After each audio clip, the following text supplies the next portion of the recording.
जय हिंद दोस्तों। हम देख रहे हैं घटना चक्र आधुनिक भारत का इतिहास। अभी तक हम 31 वीडियो लेक्चर देख चुके हैं। आज 32वें वीडियो लेक्चर में देखेंगे सविनय अवज्ञा आंदोलन। वर्ष 1929 में लाहौर के कांग्रेस अधिवेशन में कांग्रेस कार्यकारिणी को सविनय अवज्ञा आंदोलन शुरू करने का अधिकार दिया गया। सविनय अवज्ञा शुरू करने का अधिकार दिया गया। तो सविनय अवज्ञा आंदोलन शुरुआत करने का अधिकार 1929 में किसे मिला था? तो कांग्रेस कार्यकारिणी को मिला था। फरवरी 1930 में साबरमती आश्रम में हुई कांग्रेस कार्यकारिणी की दूसरी बैठक में महात्मा गांधी को इस आंदोलन का नेतृत्व सौंपा गया। तो सविनय अवज्ञा आंदोलन अब शुरू करने का नेतृत्व 1930 में किसे सौंप दिया गया? तो महात्मा गांधी को सौंप दिया गया सविनय अवज्ञा आंदोलन शुरू करने का नेतृत्व। महात्मा गांधी 12 मार्च 1930 को अपना प्रसिद्ध दांडी मार्च शुरू किया। महात्मा गांधी ने 12 मार्च 1930 को अपना प्रसिद्ध दांडी मार्च शुरू किया। उन्होंने साबरमती आश्रम अहमदाबाद से चुने हुए साथियों के साथ सत्याग्रह के लिए कूच किया। 24 दिनों की लंबी यात्रा के बाद उन्होंने 6 अप्रैल 1930, यानी यह कितने दिनों की यात्रा है यहाँ पे? तो 24 दिनों की लंबी यात्रा थी। और 24 दिनों की यात्रा करने के उपरांत यानी 6 अप्रैल 1930 को दांडी में सांकेतिक रूप से नमक कानून भंग किया और इस प्रकार नमक कानून तोड़कर इन्होंने औपचारिक रूप से सविनय अवज्ञा आंदोलन का शुभारंभ किया। तो सविनय अवज्ञा आंदोलन का शुभारंभ किसे तोड़कर किया गया था? तो नमक कानून को तोड़कर किया गया था। सुभाष चंद्र बोस ने गांधी जी के इस अभियान की तुलना नेपोलियन के एल्वा से पेरिस की ओर किए जाने वाले अभियान से की। एक अंग्रेजी समाचार संवाददाता ब्रेल्सफोर्ड ने खिल्ली उड़ाई और कहा कि क्या सम्राट को एक केतली में पानी उबालने से हराया जा सकता है? इसके उत्तर में स्टेटमैन समाचार पत्र ने कहा, गांधी महोदय समुद्र के जल को तब तक उबाल सकते हैं जब तक डोमिनियन स्टेट नहीं मिल जाता। सविनय अवज्ञा आंदोलन गांधी जी के नेतृत्व में पूरे देश में फैल गया।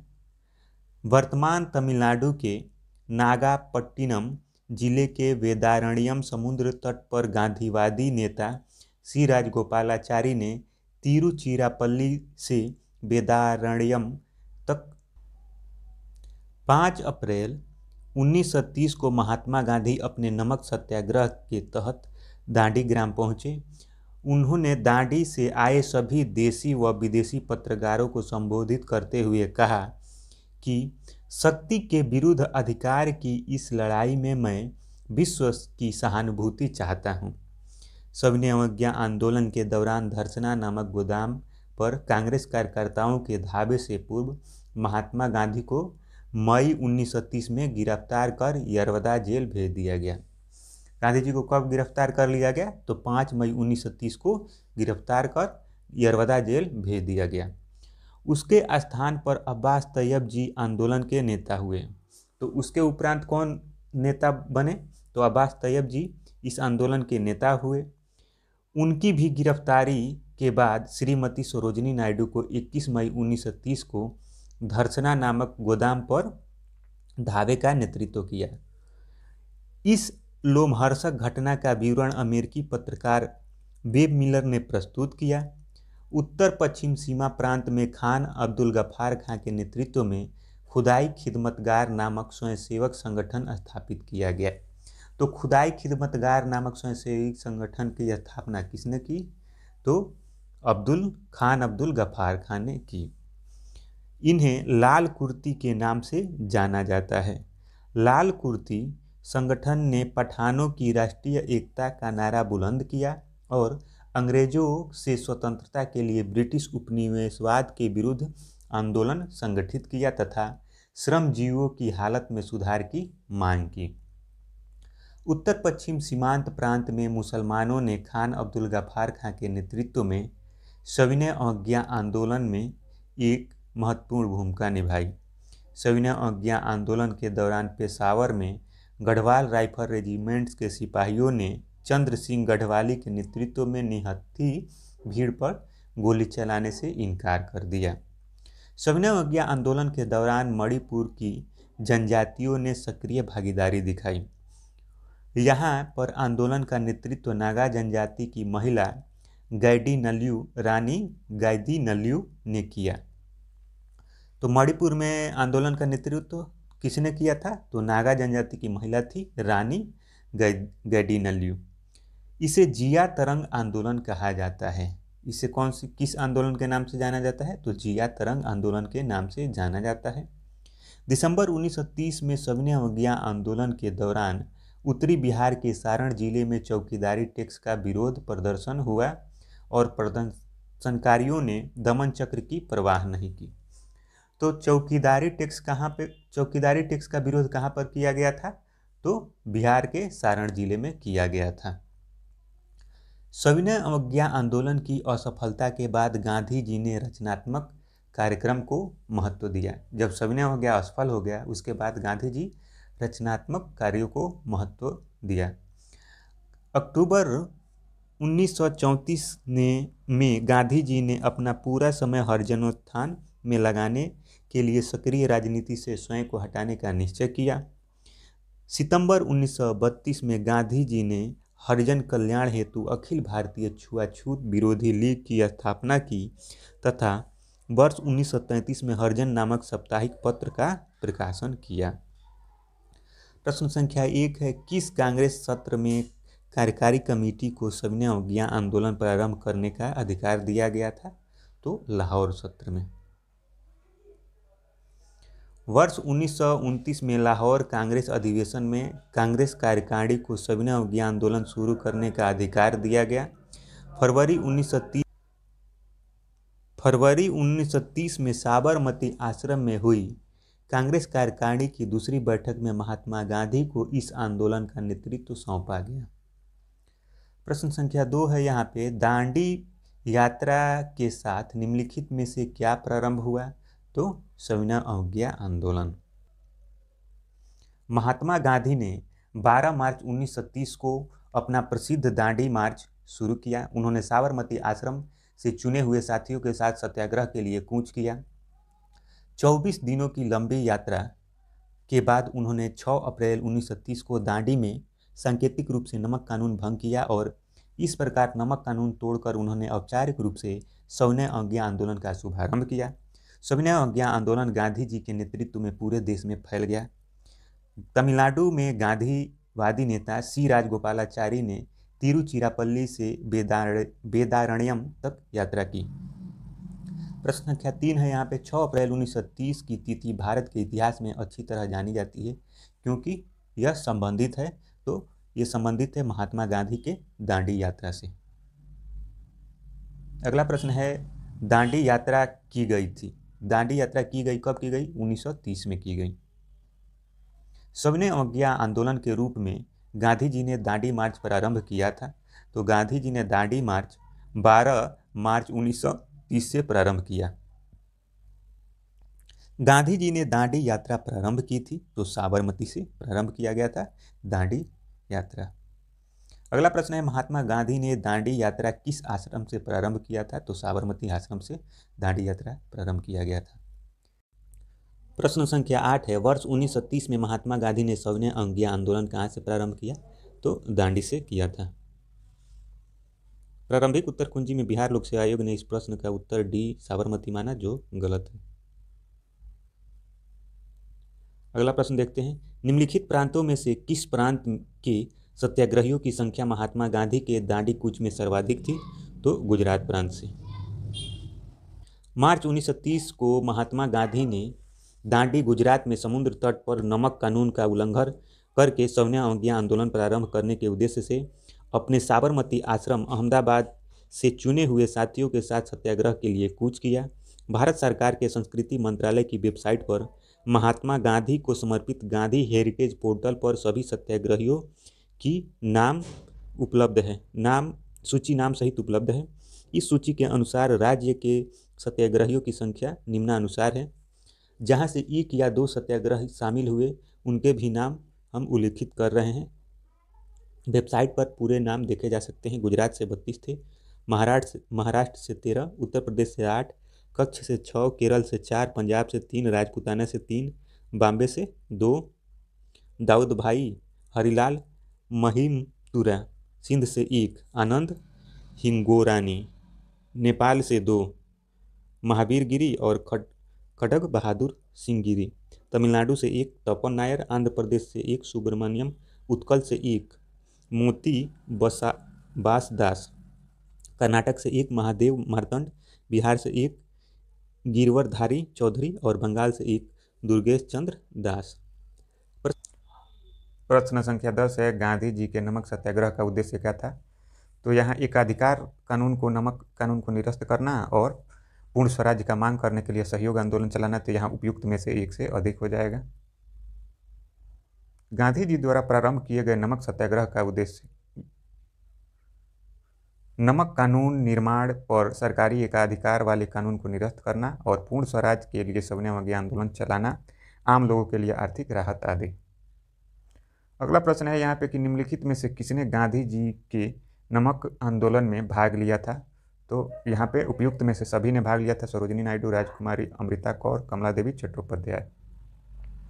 महात्मा गांधी ने 12 मार्च 1930 को अपना प्रसिद्ध दांडी मार्च शुरू किया। उन्होंने साबरमती आश्रम से चुने हुए साथियों के साथ सत्याग्रह के लिए कूच किया। 24 दिन की लंबी यात्रा के बाद उन्होंने 6 अप्रैल 1930 को दांडी में सांकेतिक रूप से नमक कानून भंग किया और इस प्रकार नमक कानून तोड़कर सविनय अवज्ञा आंदोलन का शुभारंभ किया। सविनय अवज्ञा आंदोलन में महिलाओं के लिए व्यापक भागीदारी रही। उपयुक्त सभी महिलाओं सरोजिनी नायडू, राजकुमारी अमृता कौर, कमला देवी चट्टोपाध्याय ने गांधी जी के नमक सत्याग्रह में भाग लिया था। प्रश्न संख्या 12 है, निम्नलिखित में से किस आंदोलन में महिलाओं की भागीदारी सर्वाधिक मानी जाती है? तो नमक सत्याग्रह में। प्रश्न संख्या 13 है, महात्मा गांधी ने वर्ष 1930 में सविनय अवज्ञा आंदोलन प्रारंभ किया था? तो दांडी से। महात्मा गांधी 12 मार्च 1930 को साबरमती आश्रम से 80 सहयोगियों, महात्मा गांधी सहित कुल 81 सदस्य के साथ पैदल चलकर 24 दिनों में लगभग 390 किलोमीटर 241 मील की यात्रा कर दांडी, गुजरात के नवसारी जिले में स्थित पहुंचे, जहां 6 अप्रैल 1930 को उन्होंने नमक कानून भंग कर सविनय अवज्ञा आंदोलन का आरंभ किया। अगला प्रश्न है, सविनय अवज्ञा आंदोलन शुरू किया गया था? तो दांडी मार्च के बाद किया गया था। दांडी मार्च शुरू किया गया था तो नमक कानून तोड़ने हेतु। ऐतिहासिक दांडी मार्च का संबंध था नमक कानून तोड़ने से। दांडी यात्रा कितने दिन तक चली थी? 24 दिन तक चली थी। सबसे पहले कौन सी घटना घटी? तो साइमन कमीशन का आगमन हुआ था। इसमें इन घटनाओं में साइमन कमीशन का आगमन। दांडी मार्च का प्रारंभ 12 मार्च 1930। भारत छोड़ो आंदोलन का प्रारंभ 24 अगस्त 1942। साइमन कमीशन का आगमन 3 फरवरी 1928। गांधी ऋण समझौता 5 मार्च 1931 को हुआ था। अगला प्रश्न है, भारतीय इतिहास में 6 अप्रैल 1930 की तिथि जानी जाती है? तो महात्मा गांधी के दांडी मार्च हेतु। 6 अप्रैल 1930 को महात्मा गांधी ने दांडी में एक मुट्ठी नमक हाथ में लेकर सिविल नाफरमानी आंदोलन सविनय अवज्ञा आंदोलन का श्री गणेश किया। सुभाष चंद्र बोस ने गांधी जी के इस अभियान की तुलना नेपोलियन के एल्वा से पेरिस की ओर किए जाने वाले अभियान से की। एक अंग्रेजी समाचार संवाददाता ब्रेल्सफोर्ड ने खिल्ली उड़ाई और कहा कि क्या सम्राट को एक केतली में पानी उबालने से हराया जा सकता है? इसके उत्तर में स्टेट्समैन समाचार पत्र ने कहा, गांधी महोदय समुद्र के जल को तब तक उबाल सकते हैं जब तक डोमिनियन स्टेट्स नहीं मिल जाता। प्रश्न संख्या 20 है, कथन ए है, महात्मा गांधी द्वारा नमक आंदोलन वर्ष 1930 में चलाया गया था। कारण आर है, महात्मा गांधी का उद्देश्य था कि गरीबों को नमक उपलब्ध हो। तो यहाँ कथन सही है, 1930 में चलाया गया था नमक आंदोलन। यह कारण गलत है यहाँ पे। तो कथन सही, कारण गलत हो जाएगा। यहाँ पे सी हो जाएगा ऑप्शन सही। गांधी जी द्वारा आरंभ किए गए सविनय अवज्ञा आंदोलन में प्रतीक रूप से 6 अप्रैल 1930 को दांडी में नमक कानून तोड़कर ब्रिटिश सरकार के प्रति अवज्ञा अपनाई गई। आंदोलन शुरू करने से पहले गांधी जी ने वायसराय इरविन के समक्ष 11 मांगें रखी थी। उसमें नमक कर एवं नमक पर सरकारी एकाधिकार की समाप्ति की मांग की गई थी, न कि गरीबों को मुफ्त नमक उपलब्ध कराने की बात कही गई थी इसमें। प्रश्न संख्या 21 है, सविनय अवज्ञा आंदोलन के संदर्भ में निम्नलिखित कथनों में से कौन सा सही है? महात्मा गांधी को नमक कानून तोड़ने के विरोध में सजा नहीं दी गई थी, तो महात्मा गांधी को तो सजा दी गई थी, इसलिए कथन गलत हो जाएगा। मदन मोहन मालवीय, देवदास गांधी और के.एम. मुंशी को नमक कानून तोड़ने पर सजा दी गई थी, यह कथन सही है। केवल 2 यहाँ पे सही है, ऑप्शन बी सही हो जाएगा। 6 अप्रैल 1930 को महात्मा गांधी ने दांडी, नवसारी जिला गुजरात में एक मुट्ठी नमक हाथ में लेकर नमक कानून का उल्लंघन किया। महात्मा गांधी को नमक कानून तोड़ने के विरोध में ब्रिटिश सरकार द्वारा गिरफ्तार कर यरवदा जेल भेज दिया गया। इस प्रकार प्रश्न में दिया गया कथन एक असत्य है, जबकि नमक कानून तोड़ने पर ब्रिटिश सरकार द्वारा मदन मोहन मालवीय, देवदास गांधी, के.एम. मुंशी को सजा दी गई, अतः कथन 2 सत्य है। अगला प्रश्न है, शक्ति के विरुद्ध अधिकार की इस लड़ाई में मैं विश्व की सहानुभूति चाहता हूँ, यह कथन किससे संबंधित है? तो गांधी जी की दांडी यात्रा से संबंधित है यह। 5 अप्रैल 1930 को महात्मा गांधी अपने नमक सत्याग्रह के तहत दांडी ग्राम पहुंचे। उन्होंने दांडी आए सभी देश व विदेशी पत्रकारों को संबोधित करते हुए कहा कि शक्ति के विरुद्ध अधिकार की इस लड़ाई में मैं विश्व की सहानुभूति चाहता हूं। अगला प्रश्न है, गांधी जी दांडी मार्च के संदर्भ में निम्नलिखित में से कौन सा कथन असत्य है? तो यहाँ पे समुद्र के किनारे पहुंचकर गांधी जी ने नमक बनाया था, यह कथन क्या है? असत्य है। गांधी जी ने दांडी में समुद्र तट पर नमक कानून का उल्लंघन करके सविनय अवज्ञा आंदोलन का शुभारंभ करने का निश्चय किया। नमक को इस आंदोलन का एक प्रमुख मुद्दा बनाया गया, क्योंकि सरकार ने इस अत्यावश्यक वस्तु की बिक्री को नियंत्रित कर रखा था और उस पर कारणों किया था, जिसका गरीबों पर अत्यधिक प्रतिकूल प्रभाव पड़ता था। 12 मार्च 1930 को गांधी जी ने दांडी मार्च शुरू किया। उन्होंने अपने साबरमती आश्रम अहमदाबाद से राष्ट्रीय नमक सत्याग्रह स्मारक संस्कृति मंत्रालय भारत सरकार ने दांडी मार्च में गांधी जी के 80 सहयोगियों गांधी सहित कुल 81 की सूची दी है, जबकि इतिहास की अधिकांश पुस्तकों में गांधी जी के सहयोगियों की संख्या 78 दी गई है। चुने हुए साथियों के साथ सत्याग्रह के लिए कूच किया। 24 दिनों की लंबी यात्रा पैदल के बाद 5 अप्रैल 1930 को वे दांडी पहुंचे तथा 6 अप्रैल 1930 को उन्होंने एक मुट्ठी नमक हाथ में लेकर सविनय अवज्ञा आंदोलन का श्री गणेश किया। इस प्रकार कथन सी असत्य है। प्रश्न संख्या 24 है, निम्नलिखित में से कौन सा कथन गांधी जी की दांडी के विषय में असत्य है? दांडी यात्रा के विषय में असत्य है। तो यहाँ इसकी शुरुआत 15 मार्च 1930 को की गई थी, यह कथन क्या है? असत्य है, क्योंकि इसकी शुरुआत कब हुआ था? तो 12 मार्च 1930 को। अगला प्रश्न है, नमक सत्याग्रह के समय गांधी जी को गिरफ्तार किए जाने के बाद आंदोलन के नेता के रूप में उनका स्थान किसने लिया था? तो अब्बास तैयब जी। गांधी जी ने अपने सहयोगियों के साथ साबरमती आश्रम से 241 मील दूर समुद्र तट पर बसे दांडी गांव 5 अप्रैल 1930 को पहुंचे। 6 अप्रैल 1930 को उन्होंने एक मुट्ठी नमक हाथ में लेकर नमक कानून का उल्लंघन किया। इस सत्याग्रह में गांधी जी की गिरफ्तारी सोलापुर में हुई। तत्पश्चात आंदोलन का नेतृत्व अब्बास तैयब जी के हाथों में आई। इस आंदोलन में स्त्रियों ने भी अपनी भागीदारी दी। प्रश्न संख्या 26 है, महात्मा गांधी धर्सना नामक गोदाम पर कांग्रेस कार्यकर्ताओं के धावे के समय कहाँ थे? तो वह यरवदा जेल में थे उस समय। सविनय अवज्ञा आंदोलन के दौरान धर्सना नामक गोदाम पर कांग्रेस कार्यकर्ताओं के धावे से पूर्व महात्मा गांधी को 5 मई 1930 को गिरफ्तार कर यरवदा जेल भेज दिया गया।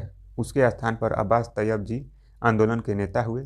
उनकी भी गिरफ्तारी के बाद श्रीमती सरोजिनी नायडू 21 मई 1930 को धर्सना नमक गोदाम पर धावे का नेतृत्व किया था। इस लोमहर्षक घटना का विवरण अमेरिकी पत्रकार बेब मिलर ने प्रस्तुत किया।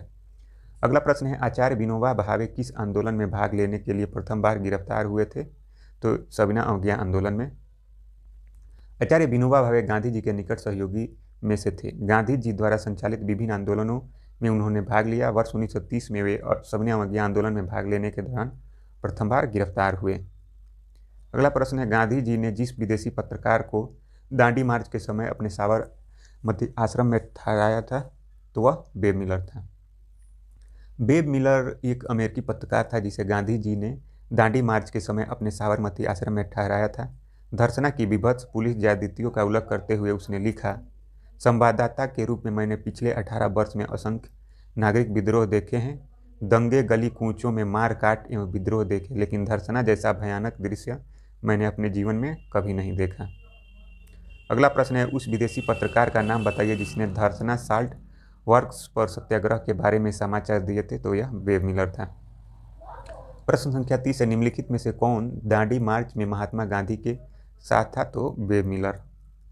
प्रश्न संख्या 31 है, इनमें से किसने अप्रैल 1930 में नमक कानून तोड़ने के लिए तंजौर तट पर एक अभियान संगठित किया था। तो उधर सी राजगोपालाचारी थे तंजौर तट पर।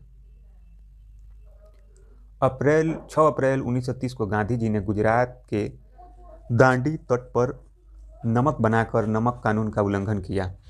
इसी के साथ संपूर्ण देश में सविनय अवज्ञा आंदोलन का शुभारंभ हुआ तथा समस्त देश में नमक कानून उल्लंघन संबंधी अभियान संचालित किए गए। तमिलनाडु के तंजौर समुद्री तट वर्तमान तमिलनाडु के नागपट्टिनम जिले का वेदारण्यम समुद्र तट पर चक्रवर्ती राजगोपालाचारी ने त्रिचिनापल्ली से वेदारण्यम की नमक यात्रा प्रारंभ की। 30 अप्रैल को इनको गिरफ्तार करने के बाद यह आंदोलन उनके समर्थकों द्वारा चलता रहा। प्रश्न संख्या 32 है, भारतीय स्वाधीनता संघर्ष के दौरान रेड शर्ट के नाम से भी पहचाने जाने वाले खुदाई खिदमतगारों ने आह्वान किया। तो क्या आह्वान किया था? पठान क्षेत्रीय राष्ट्रवादी एकता का और उपनिवेशवाद के विरुद्ध संघर्ष का।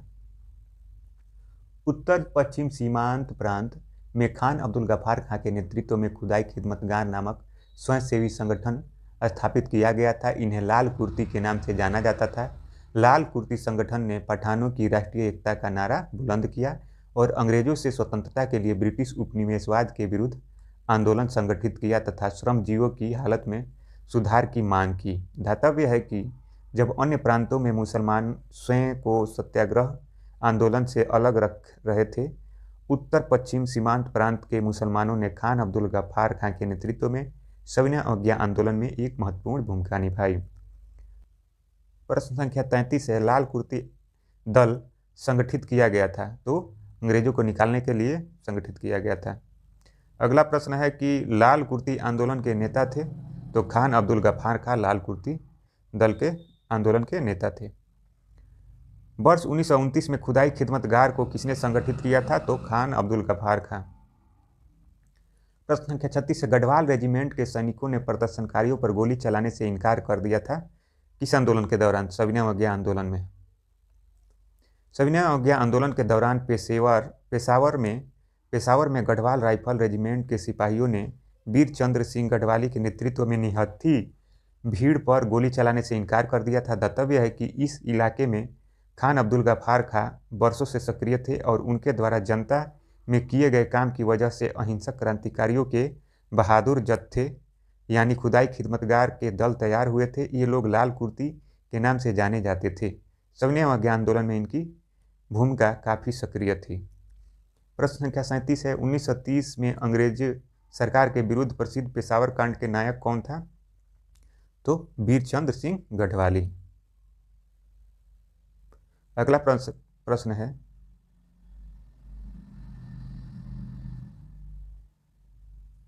प्रश्न संख्या 38 है, जिया तरंग आंदोलन का प्रारंभ हुआ था। तो मणिपुर में हुआ था। सविनय अवज्ञा आंदोलन के दौरान मणिपुर की जनजातियों ने सक्रिय भागीदारी दिखाई। यहाँ पर आंदोलन का नेतृत्व नागा जनजाति की महिला गैडिनल्यू रानी गैडिनल्यू ने किया। इसे जिया तरंग आंदोलन भी कहा जाता है। बेगूसराय के चौकीदारी टैक्स के विरोध आंदोलन एक हिस्सा था। तो किसका हिस्सा था? तो यह था सविनय अवज्ञा आंदोलन का हिस्सा था। दिसंबर 1930 में सविनय अवज्ञा आंदोलन के दौरान उत्तरी बिहार के सारण जिले में चौकीदारी टैक्स के विरोध में प्रदर्शन हुआ और प्रदर्शनकारियों ने दमन चक्र की परवाह नहीं की। अगले महीने बेगूसराय में स्वतंत्रता दिवस के लिए एकत्रित भीड़ में भारी संख्या में ग्रामवासी आकर सम्मिलित हो गए और उपमंडल अधिकारी को एक गड्ढे में ढकेल दिया। गोलीबारी किए जाने के बाद ही वे वहां से हटे। प्रश्न संख्या 40 है, भागलपुर में नमक सत्याग्रह का नेतृत्व किसने किया था?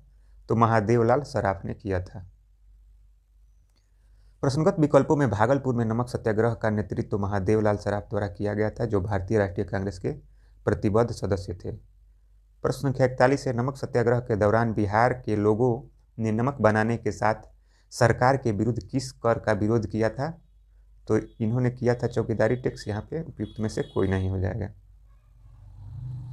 बिहार में नमक सत्याग्रह सविनय अवज्ञा आंदोलन के दौरान नमक बनाने के अतिरिक्त चौकीदारी कर का विरोध करके ब्रिटिश सरकार के प्रति अपनी असंतोष जाहिर किया। चौकीदारी कर किसानों से ग्राम चौकीदार, जो एक प्रकार के पुलिस होता था, के मुआवजे के रूप में वसूला जाता था। अगला प्रश्न है, सविनय अवज्ञा आंदोलन की असफलता के बाद गांधी जी ने महत्व दिया था तो रचनात्मक कार्यों को महत्व दिया था।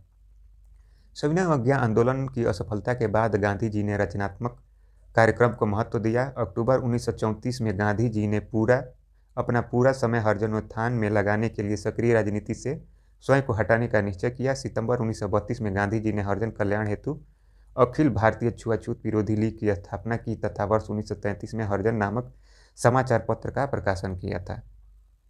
प्रश्न संख्या 43 है, द्वितीय सविनय अवज्ञा आंदोलन में जुलूस का नेतृत्व करते हुए डॉक्टर राधाबाई को कब गिरफ्तार किया गया था? तो 13 जून 1932 को किया गया था। डॉक्टर राधाबाई को सविनय अवज्ञा आंदोलन में एक जुलूस का नेतृत्व करते हुए 13 जून 1932 को गिरफ्तार किया गया था। महात्मा गांधी के सभी आंदोलनों में राधाबाई आगे रही। स्वदेशी नारी जागरण, अस्पृश्यता विरोधी, शराबबंदी जैसे आंदोलनों में महत्वपूर्ण भूमिका निभाई थी। अगला प्रश्न है, प्रभावती देवी किस क्षेत्र की स्वतंत्रता संग्राम सेनानी थी? तो ये पटना में थी। स्वतंत्रता आंदोलन में बिहार की महिलाओं ने महत्वपूर्ण योगदान दिया। इस महिलाओं में सरला देवी, प्रभावती देवी, राजवंशी देवी, सुनीता देवी, राधिका देवी प्रमुख हैं। प्रभावती देवी पटना की स्वतंत्रता संग्राम सेनानी थी। अगला चैप्टर हम देख लेंगे, गांधी इरविन समझौता। प्लेलिस्ट में पीछे की वीडियो पड़े हुए हैं, आप देख सकते हो आपसे जाकर।